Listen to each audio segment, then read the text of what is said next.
चलिए आइए स्टार्ट करते हैं। आज मैं आपको आंसर राइटिंग करना सिखाऊंगा। मेरे से कई लोगों ने कहा कि सर आप आंसर राइटिंग के बारे में थोड़ा बताइए कि किस तरीके से लिखा जाता है और कौन कौन से क्वेश्चन आते हैं। एक क्वेश्चन मैं आपको बताता हूँ जो 2010 में यूपीएससी में पूछा गया था कि रेपो रेट और रिवर्स रेपो रेट में क्या अंतर है और इसका निर्धारण किसके द्वारा किया जाता है। जैसा कि आप सभी जानते हैं कि मेरा नाम शंकर कुशवाहा है और मैंने 2 पीसीएस का मेंस लिखा हुआ है, तो मैं आपको बता सकता हूं कि किस तरीके से आंसर राइटिंग की जाती है। हालांकि ये मेरा ऑप्शनल नहीं है, मेरा ऑप्शनल हिस्ट्री है, लेकिन क्वेश्चन तो क्वेश्चन ही होता है। उस पर आपको देखिए ये क्वेश्चन कितने नंबर का आया था, ये लिखने को आया था 250 वर्ड में, ठीक, 250 वर्ड में, और 15 नंबर का क्वेश्चन था।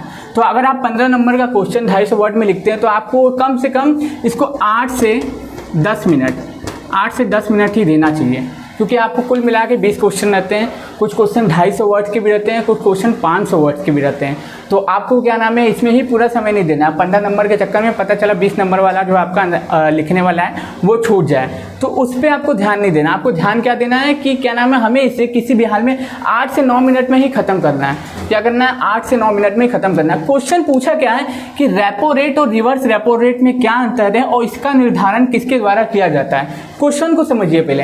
अब कई लोग तो सुन रहे होंगे कि भैया रेपो रेट और रिवर्स रेपो रेट होता क्या है। ये किसका क्वेश्चन है, ये इकोनॉमिक्स का क्वेश्चन है। किसका क्वेश्चन है, इकोनॉमिक्स का क्वेश्चन है। अब देखिए सबसे पहली बात रेपो रेट और रिवर्स रेपो रेट को समझते हैं, फिर उसके बाद आंसर राइटिंग स्टार्ट करते हैं।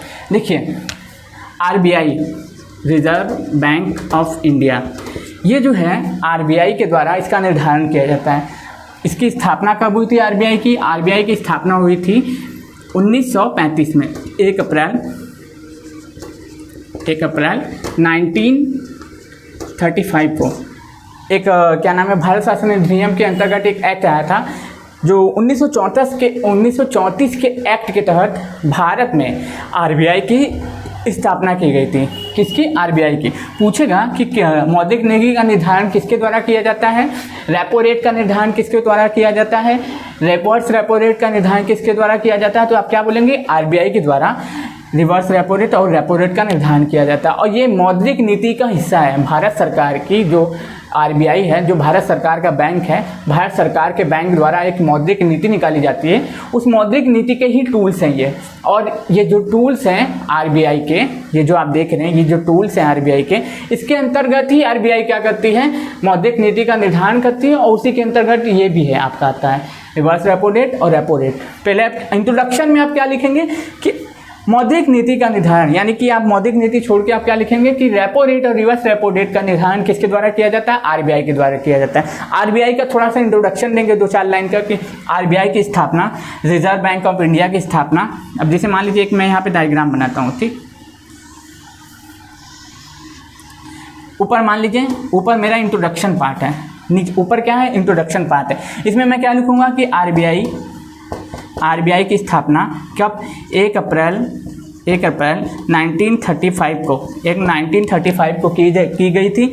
और रेपो रेट और रिवर्स रेपो रेट और रिवर्स रेपो रेट का निर्धारण भारतीय रिजर्व बैंक के द्वारा किया जाता है।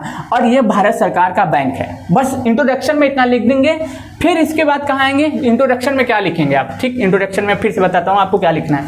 पहले आप क्या लिखेंगे कि आरबीआई के द्वारा ही मौद्रिक नीति का निर्धारण किया जाता है, यानी कि रिवर्स रेपो रेट और रेपो रेट का निर्धारण किया जाता है। यह भारत सरकार का एक ऐसा टूल्स है जो महंगाई को कंट्रोल करने में भारत सरकार की हेल्प करता है।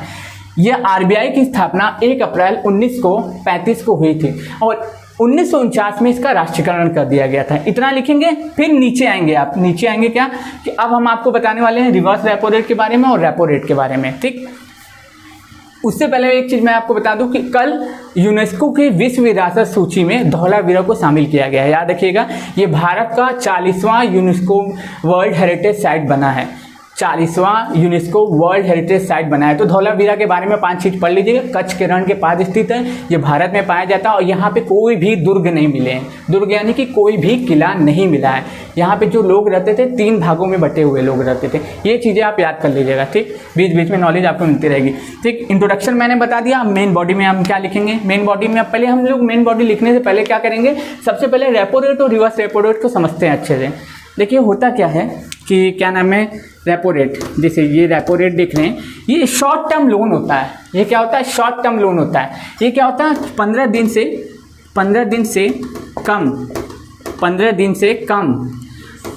से कम अवधि के लिए आरबीआई से जो हम लोग लोन प्राप्त करते हैं उसी को क्या करते हैं? रेपो रेट करते हैं। हम लोग नीचे लिखेंगे क्या? कम समय अवधि के लिए रिवर्स रेपो रेट के जरिए जो आरबीआई से हम लोग लोन प्राप्त करते हैं उसी को रिवर्स रेपो रेट कहा जाता है। यह जो लोन होता है 15 दिन से कम अवधि के लिए लिया जाता है और इसका जो अमाउंट होता है 1 करोड़ के अंतर्गत होता है। अगर बढ़ा दिया हो तो करंट अपडेट कर लीजिएगा, ये हमेशा बदलता रहता है, ठीक। बढ़ा दिया हो तो आप इसको अपडेट कर लीजिएगा। पहले क्या लिखेंगे कि रेपो रेट जो होता है आरबीआई के द्वारा दिया गया शॉर्ट टर्म लोन होता है। क्या होता है? कम अवधि के लिए दिया गया एक लोन होता है। आरबीआई के द्वारा कम अवधि के लिए दिया गया यह एक लोन होता है जिसमें हमें 15 दिन के कम अवधि के अंतर्गत आरबीआई को क्या करना होता है? इस लोन का भुगतान करना पड़ता है। इस पे जो ब्याज दर है वो आरबीआई निर्धारण करती है। इसका ब्याज दर कौन निर्धारण करता है? आरबीआई निर्धारण करती है, भारत सरकार नहीं करती है। इसका निर्धारण कौन करता है? आरबीआई करती है। ये 5% हो सकता है, ठीक। ये 5% हो सकता है, 10% हो सकता है, 15% हो सकता है, 20% हो सकता है, मैटर नहीं करता। अगर हमें 1,00,000 करोड़ रुपए की ज़रूरत है, कोई हमें तुरंत दे रहा है तो जाहिर सी बात है कि हमें बहुत ज़्यादा ज़रूरत होगी तभी दे रहा है। अब जैसे कि मान लीजिए 1,000 करोड़ हम आरबीआई से लेते हैं, ठीक। तो जाहिर सी बात है अगर हम 10% पे ले रहे हैं तो उसको 15% पे तो देंगे ही देंगे, तो 5% का लाभ तो हमें होगा ही होगा। इसीलिए क्या कहते हैं, इसका निर्धारण इसकी ब्याज दर का निर्धारण आरबीआई अपने अनुसार करती है। हो सकता है बहुत ज़्यादा ले ले, हो सकता है बहुत कम ले ले, वो आरबीआई अपनी इच्छा से करती है, उसमें भारत सरकार का कोई रोल नहीं होता है, ठीक। इतना चीज़ आप लिख लेंगे मेन बॉडी में। फिर उसके बाद कंक्लूजन में फिर उसके बाद आप रिवर्स रेपो रेट के बारे में लिखेंगे। रिवर्स रेपो रेट में देखिए मालूम है रिवर्स रेपो रेट की मालूम है होता क्या है? रिवर्स रेपो रेट को सबसे पहले समझिए कि जैसे मान लीजिए मार्केट में बहुत ज़्यादा पैसा आ गया, ठीक। मार्केट में बहुत ज़्यादा पैसा आ गया, बैंकों में भी क्या हो गया, जिसके लोगों के पास पैसा आ गया, लोग पैसा खर्च कर रहे हैं और पैसा खर्च करने के बाद क्या कर रहे हैं, वही पैसा बैंकों में ले जाके जमा कर रहे हैं, बैंकों में ले जाके जमा कर रहे हैं और पता चला कि भारत सरकार के पास इस समय 12 क्या है सार्वजनिक बैंकों की संख्या बची हुई है। इस समय भारत सरकार के पास 12 सार्वजनिक बैंकों की संख्या बची हुई है और बैंकों में पैसा इतना ज़्यादा आ जाए। अब देखिए बैंक जो होता है ना, एक तो क्या नाम है एनपीए में परेशान रहता है, एक होता है बैड डेब्ट में परेशान रहता है, दोनों एक ही है। एनपीए होता क्या है? नॉन परफॉर्मिंग एसेट होता है। अगर आपका 3 महीने उसमें कुछ अवधि होती है कि कुछ अवधि के पश्चात आपका जो बैंक लोन, अगर हम लोग बैंक से लोन लिए हैं, ठीक, मान लीजिए सीधा सिंपल एग्जांपल से हम अगर बैंक से लोन लिए हैं और उसके किस्तों का भुगतान नहीं कर रहे हैं, ठीक, समय पे नहीं भर रहे हैं, तो कुछ सालों के बाद वो हमारे जो पैसे को है एनपीए में डाल देगी और कुछ और समय बीतेगा उसके बाद उसको बैड डेब्ट में डाल देगी कि भैया ये पैसा अब कभी नहीं मिलने वाला है, ये इनको भूल जाओ। इसीलिए बैंकें भी अब पैसा ज़्यादा हो जाता है तो किसी को लोन देने से डरती हैं। अब हम क्या करेंगे, बैंकों के पास अगर पैसा बहुत ज़्यादा हो जाता है तो वो भी अब किसी को लोन देने से डरती हैं। तो उनका माई बाप कौन रहता है? बैंकों का बैंक कौन रहता है? आरबीआई रहता है। अब वो क्या कहेंगे बैंक के पास, जैसे मान लीजिए ये बैंक है, ठीक, ये बैंक है और ये हम हैं, ये है हमारा पंजाब बैंक है, पीबी बैंक है मान लीजिए, ठीक, आरबी बैंक है। अब ये आरबी बैंक क्या कहेगा कि भैया आरबीआई के पास जाएगा, कहेगा भैया मेरा 1,000 करोड़ रख लीजिए और हमें कुछ बदले में ब्याज दे दीजिएगा। क्या कहेगा, भैया मेरा 1,000 करोड़ रख लीजिए, हमें बदले में आप 2% दे दीजिएगा, 3% दे दीजिएगा, 4% दे दीजिएगा, हमें फ़र्क नहीं पड़ता है, आपके पास रहेगा तो पैसा सुरक्षित रहेगा। तो ये लोग जबरदस्ती ले जाके पास का हिस्सा क्या करते हैं कि आरबीआई के पास पैसा रखते हैं। आप आंसर राइटिंग में ये बिल्कुल नहीं लिखेंगे कि आरबीआई को पैसे की जरूरत होती है तो बैंकों के पास लोन लेने जाते हैं, ये आप लिख मत दीजिएगा, क्योंकि आरबीआई बैंकों का बैंक, उसको जितना पैसा चाहिए वो तुरंत छाप लेगा। आप क्या लिखेंगे, बैंकों के पास अत्यधिक जमा राशि होने के बाद, बैंकों के पास अत्यधिक जमा राशि होने के कारण, बैंकों के पास अत्यधिक जमा राशि होने के कारण, बैंकों के पास अत्यधिक जमा राशि होने के कारण जब बैंकें आरबीआई के पास अपना पैसा रखने जाती हैं, उसके बदले में आरबीआई जो हमें लोन जो उसके बदले में जो आरबीआई हमें ब्याज चुकाती है, उसी को रिवर्स रेपो रेट कहते हैं, उसी को रिवर्स रेपो रेट कहते हैं। फिर से सुनिए, रिवर्स रेपो रेट क्या है, जब बैंकों के पास जमा राशि अत्यधिक मात्रा में हो जाती है, जब किसी भी बैंक के पास जमा राशि अत्यधिक मात्रा में हो जाती है, तब वो बैंकें आरबीआई के पास जाती हैं और अपने पैसे को रखती हैं, बदले में आरबीआई से कहते हैं हमें इस पे आप कुछ ब्याज दे दीजिएगा, इसी को रिवर्स रेपो रेट कहते हैं। तो मैंने आपको बताया क्या, रेपो रेट बता दिया, रिवर्स रेपो रेट बता दिया। अब होता क्या है, कंक्लूजन में क्या लिखेंगे, इसमें क्या बोला है, इसका निर्धारण किसके द्वारा किया जाता है और रिवर्स रेपो रेट और रेपो रेट में क्या अंतर होता है। कंक्लूजन में आप क्या लिखेंगे पता है, आप आलोचना थोड़ा सा करेंगे। यहाँ पे अगर मैं कर दूं कि इसकी आलोचना कीजिए, इसकी आलोचना कीजिए। अब थोड़ा आउट टफ बन गया क्वेश्चन, ठीक।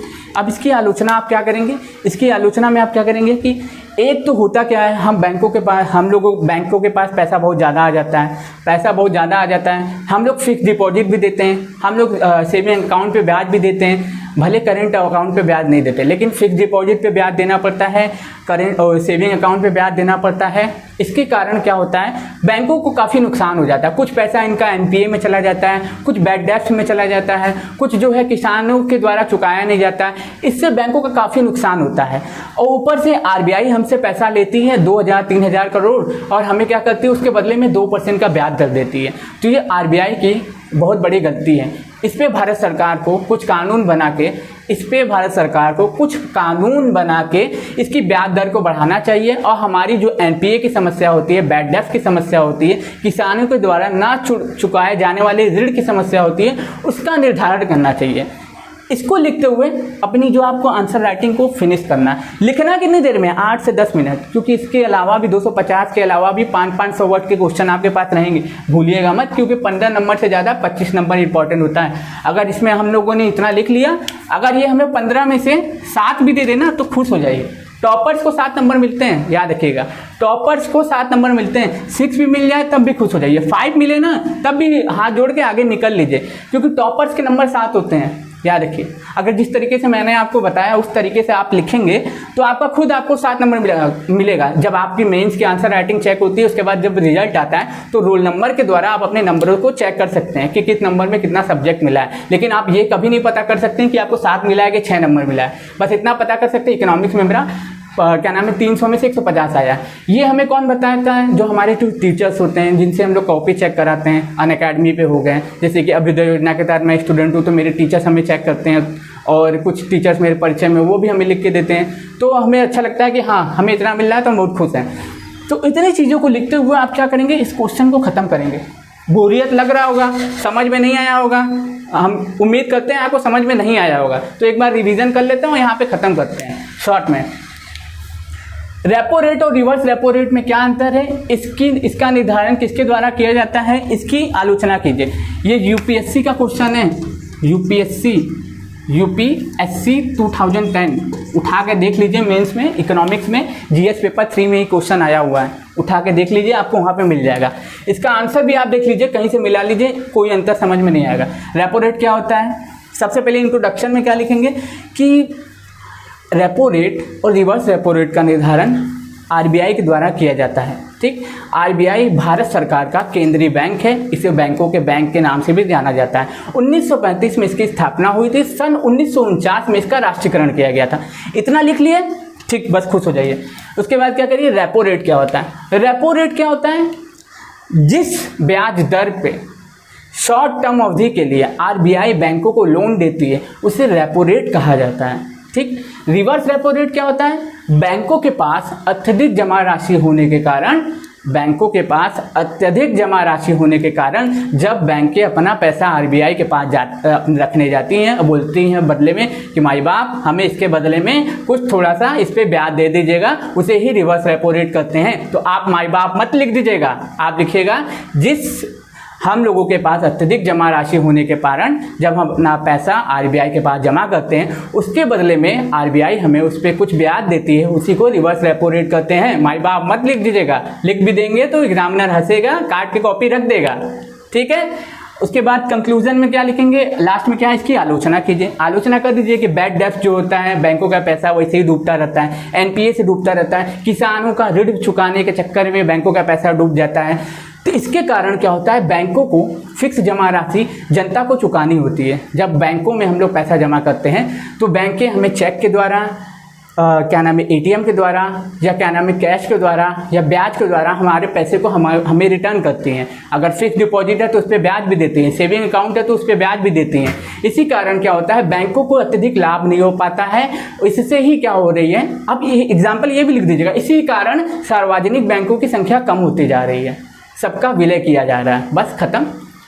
आई होप आपको ये क्वेश्चन समझ में आया होगा। अगर समझ में आया हो तो कमेंट्स करिए, मैं आगे भी क्वेश्चन लाता रहूँगा। एक क्वेश्चन मैंने आपको बता दिया कि किस तरीके से लिखा जाता है, इसी तरीके से मैं हर सब्जेक्ट के क्वेश्चन बताऊंगा कि आपको आंसर राइटिंग किस तरीके से करनी है। तो मैं आशा करता हूँ आपको ये समझ में आया होगा। अगर समझ में आया तो चैनल को लाइक करें, सब्सक्राइब करें, ओलंपिक का जितना भी गोल्ड मेडल आए आपस में मिलकर बांट लें। धन्यवाद।